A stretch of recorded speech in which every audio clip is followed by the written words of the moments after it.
So you want to now remove the second screw.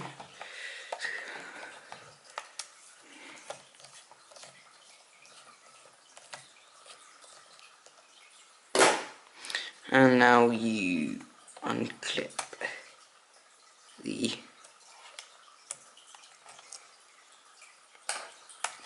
cage, as you may call it, over the top. You get your replacement wheel, you take the old one out and the new one in.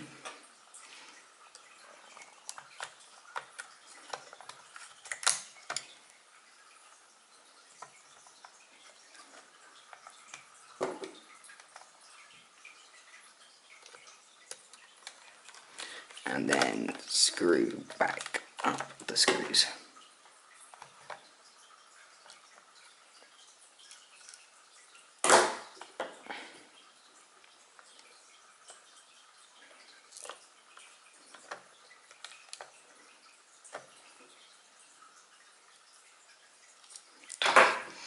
When I figure out how to do this screw back in is very fiddly.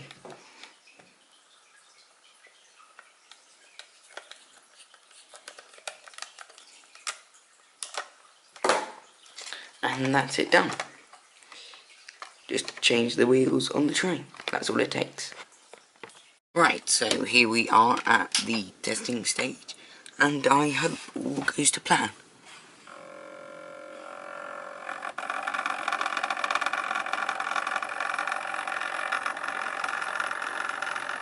So this is an older, no, it's not older, it's the Railroad Class 395. So it doesn't have rear lighting, but I hope, yep, the front lights does have front lighting. So it is all working, all wheels done, and thank you for watching this Tech and Trainers channel video.